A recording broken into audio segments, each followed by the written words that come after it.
BTEC Applied Science, this is for AAQ, and it's a biology video, Unit 1 Biology 2.2, and it's about ATP. So, lots and lots of stuff going on in our bodies all the time, and an awful lot of them need energy. And where do they get their energy from? What is the petrol that actually makes this stuff happen? And it is ATP. We're talking about active transport, which is where like stuff goes in and out of cells, but energy is needed to make it do it. The movement of cilia, things moving, muscle contraction, chemical synthesis, building proteins, for example, separation of chromosomes in cell division, and lots of others. Loads of stuff needs energy.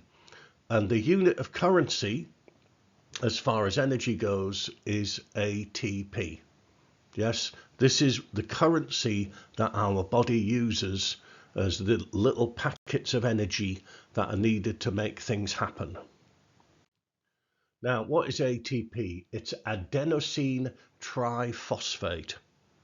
Now, why is it called that? Well, we have the triphosphate are the three phosphate groups.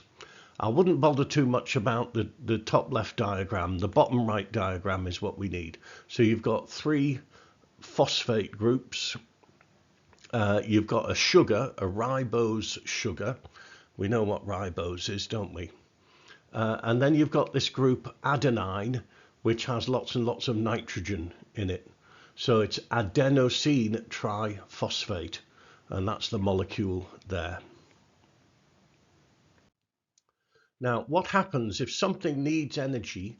Then when a cell needs energy, one of the three phosphate bonds is broken by an enzyme, and a water molecule comes along, takes its place. It's called hydrolysis.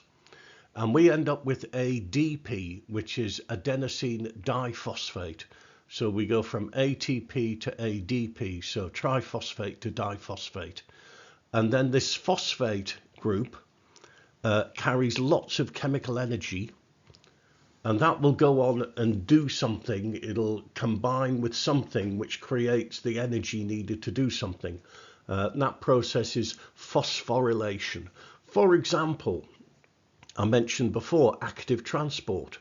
That needs energy, and the chemical energy comes from this phosphate group coming along, binding to somewhere on that complicated molecule and giving it the energy it needs to actually do its job.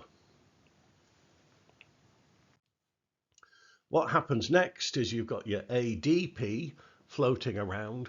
Now they go to your mitochondria, and in your mitochondria there's your phosphorylation as well, but this time it's the ADP gets its third phosphate back and becomes ATP.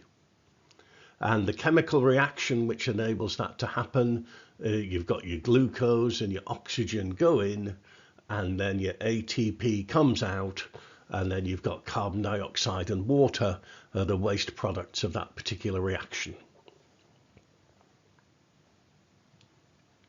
Okay, ATP is not stored in the body. It's continually synthesized and broken down.